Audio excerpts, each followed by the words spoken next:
জিনিস দিয়ে যে এত চমৎকার একটা জিনিস তৈরি করা সম্ভব তা কি কখনো ভেবেছো? হ্যাঁ, আজকে তোমাদের এমন একটা জাদু দেখাবো যা দেখে তোমরা অবাক হতে বাধ্য হবে। আমরা সবাই কাঁঠাল খেয়ে খোসাটা তো ডাস্টবিনে ফেলে দিই, তাই না? কিন্তু আজ থেকে আর ফেলবো না, কারণ এই ফেলে দেওয়া কাঁঠালের খোসা দিয়ে আজ আমি বানিয়ে দেখিয়েছি একদম খাঁটি সুস্বাদু জেল, যা দিয়ে তোমরা অনায়াসে 1 বছরের সংসারের একটা বড় খরচ বাঁচিয়ে নিতে পারবে। বাজার থেকে আর চড়া দামে কেমিক্যালযুক্ত জ্যাম জেলি কিনতে হবে না। পুরো ম্যাজিকটা দেখতে ভিডিওর একদম শেষ পর্যন্ত থাকো। তো বন্ধুরা দেখো, এখানে কিন্তু একটা পাকা কাঁঠাল নিয়েছি। পাকা কাঁঠালটা কিন্তু আমি এখন ভেঙে নিব। তো কাঁঠাল ভাঙার জন্য কিন্তু হাতে একটু তেল মালিশ করে নিয়েছি, যেহেতু কাঁঠালের গায়ে কোষ থাকে, সেই কষটা যাতে না লাগে সের জন্য কিন্তু হাতে তেল মাখিয়ে নিতে হবে অবশ্যই।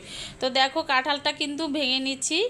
আর এই কাঁঠালের যে খোসা আছে সেটা কিন্তু ফেলবো না, আর এটা দিয়ে কিন্তু 1 বছরের সংসারের খরচ বাঁচিয়ে নিতে পারবে। আর এত মজাদার একটা জেল তৈরি করা যায় তা বলার মতো নয়। অনেকেই হয়তো ভাবছো কাঁঠালের খোসা দিয়ে আবার জেল হয় নাকি, স্বাদ কেমন হবে? বিশ্বাস করো, এর স্বাদ আর সুগন্ধ বাজারের নামি দামি ব্র্যান্ডের জেলিকেও হার মানাবে। ঘরোয়া সামান্য কিছু উপকরণ দিয়ে কোনো রকম কৃত্রিম রং বা প্রিজারভেটিভ ছাড়া তৈরি হয়ে যাবে এই healthy and tasty homemade gel. Just দেখো এর টেক্সচার আর কালারটা কতটা পারফেক্ট হবে, না দেখলে বুঝতেই পারবে না। তো দেখো বন্ধুরা, আমি কিন্তু কাঁঠালের ভিতর থেকে যে রোয়াগুলো ছিল সেগুলো বের করে নিয়েছি। এই পর্যায়ে যে খোসাগুলো ছিল সেগুলো কিন্তু আমি ছাড়িয়ে কেচির সাহায্যে ছোট ছোট করে টুকরো করে কেটে নিব।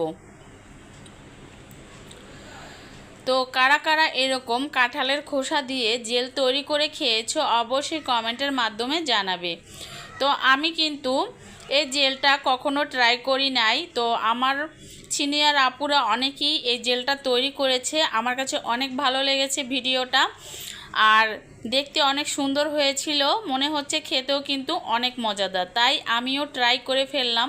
মাশাআল্লাহ, আলহামদুলিল্লাহ, অনেক মজাদার হয়েছিল এই কাঁঠালের জেলের রেসিপি। তো ভিডিওটি দেখতে দেখতে যারা এখনও একটা লাইক দাও নাই, অবশ্যই একটা লাইক দিয়ে যুক্ত থাকো। আর আমার চ্যানেলে যারা নতুন বন্ধুরা আছো, আমার চ্যানেলে নতুন জয়েন হয়েছো, আমার চ্যানেলটি সাবস্ক্রাইব করে আমার পাশে থাকবে এবং পাশে থাকা বেল আইকনটি অন করে রাখবে। তো আমি এখান থেকে অনেকটাই কাঁঠাল উঠিয়ে নিয়েছি, যেহেতু আমি খোসা দিয়ে জেল তৈরি করব, তাই খোসার পরিমাণটা একটু বেশি লাগবে। তো দেখো 4-5টা ছাড়িয়ে খোসাগুলো সুন্দর করে ছোট ছোট টুকরো করে কেটে নিয়েছি। আর কাঁঠালের খোসা যতটা সম্ভব পরিমাণ ততটাই নিয়েছি। আর এদিকে একটা বলে নর্মাল পানি দিয়ে কাঁঠালের খোসাগুলো সুন্দর করে ধুয়ে নিব। তো দেখো কয়েকবার নর্মাল পানি দিয়ে ভালোভাবে ধুয়ে নিতে হবে এরকম করে।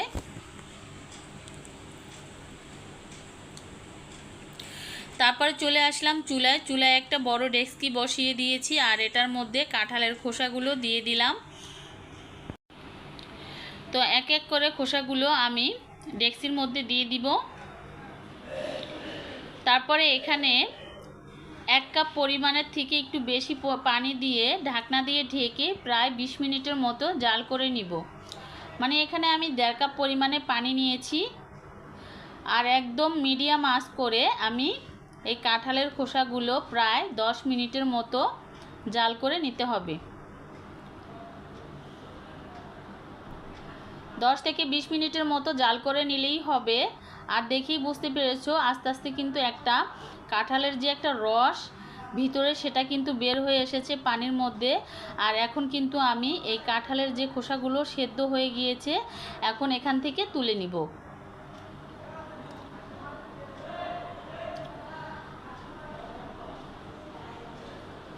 তো বন্ধুরা, ভিডিওর মধ্যে অনেক বাইরের ভয়েস আসতেছে, তোমরা সবাই ক্ষমা দৃষ্টিতে দেখবে। আর এদিকে কিন্তু আমি আধা কাপ পরিমাণের মতো চিনি নিয়ে নিলাম। চিনিটা একটু আমি ক্যারামেলের মতো তৈরি করে নিব।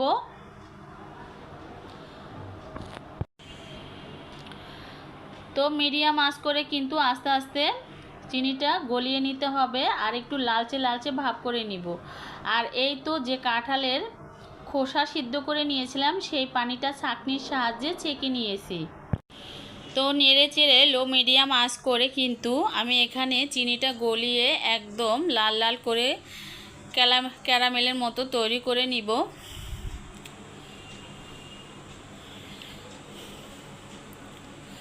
তো দেখো চিনিটা কিন্তু গলানো হয়ে গিয়েছে, একদম লাল লাল করে নিয়েছি। আর এদিকে আমি কিন্তু যে কাঁঠালের খোসার রসটা বের করে নিয়েছিলাম সেটা কিন্তু দিয়ে দিলাম। আর এখানে 1 চা চামচের মতো লেবুর রস অ্যাড করে দিলাম, যাতে যে চিনিটা দিয়েছি দানাদার যুক্ত না থাকে তার জন্য। আর এখানে একটু হলুদ কালার ব্যবহার করলাম, যেহেতু বাহিরের জেলিগুলোর ভিতরে কিন্তু অনেক ফুড কালার অ্যাড করে, তো এখানে একটু হলুদ কালার অ্যাড করলাম দেখার সৌন্দর্যের জন্য। তোমরা চাইলে এটা স্কিপ করে যেতে পারো। তো ধীরে ধীরে জাল করে নিতে হবে, যখন একটা ঘনত্ব চলে আসবে তখনই বোঝা যাবে যে জেলিটা হয়ে গিয়েছে। তো ধীরে ধীরে কিন্তু আমি কিছু সময় হাতে নিয়ে জাল করে নিব। আর আস্তে আস্তে কিন্তু জেলটা তৈরি হয়ে যাচ্ছে, দেখেই বুঝতে পেরেছো আর কতটা সুন্দর হয়েছে।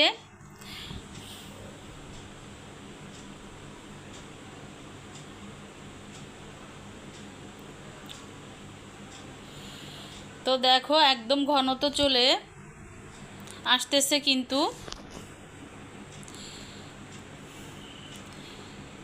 তো এবার চলো আমাদের এই স্পেশাল জেলটা পরিবেশন করা যাক। এই যে দেখো একদম তৈরি হয়ে গেল জেল। তো আমি একটা বাটির মধ্যে ঢেলে নিব। মাশাআল্লাহ কতটা সুন্দর হয়েছে কালার। তো তোমাদের কাছে কেমন লাগতেছে কালারটা অবশ্যই কমেন্টের মাধ্যমে জানাবে। আমার কাছে তো অনেক ভালো লেগেছে, আর খেতে যে এতটা মজাদার হয়েছিল বলার মতো নয়। তো আমি কিন্তু একটা বাটির মধ্যে ঢেলে একটু ঠান্ডা করে নর্মাল ফ্রিজে রেখে দিব 2 থেকে 3 ঘন্টার মতো, তখন কিন্তু এই জেলটা সুন্দর করে বসে যাবে। তো দেখো একটুও পড়তেছে না, একদম বসে গিয়েছে, সেট হয়ে গিয়েছে। এখন কিন্তু আমি তোমাদের সাথে একটু পরিবেশন করব। সকালের নাস্তা কিংবা বিকেলের টিফিনে বাচ্চাদের এভাবে পাউরুটির সাথে এই ঘরের তৈরি ফ্রেশ জেল দিয়ে দিতে পারো। তারা তো চেটে পুটে খাবেই, সাথে তুমিও থাকবে নিশ্চিন্তায়। অপচয় রুখে সংসারের খরচ বাঁচিয়ে এমন দারুণ স্বাস্থ্যকর জিনিসটা বানানোর আনন্দই আলাদা। রেসিপিটা ভালো লাগলে অবশ্যই কমেন্ট করে জানাবে। ভালো লাগলে লাইক, শেয়ার এবং চ্যানেলটি সাবস্ক্রাইব করতে একদম ভুলবে না। তো দেখো আমি কিন্তু পাউরুটির সাথে জেল ভরিয়ে আমার বাচ্চাদের কিন্তু দিতেছি। ওরা কিন্তু অনেক মজা করে খেয়েছিল। এই জেলটা আসলেই অনেক মজার আর খুবই লোভনীয় হয়েছিল। যারা তৈরি করো নাই অবশ্যই এই কাঁঠালের মৌসুমি থাকতে কিন্তু এই জেলটা তৈরি করে নিতে পারো এবং পরিবারের সাথে শেয়ার করতে পারো। সবাই কিন্তু অনেক আনন্দ পাবে, খেয়ে অনেক মজা পাবে। তো দেখো কতটা লোভনীয় হয়েছে আর কত সুন্দর বসেছে জেলটা।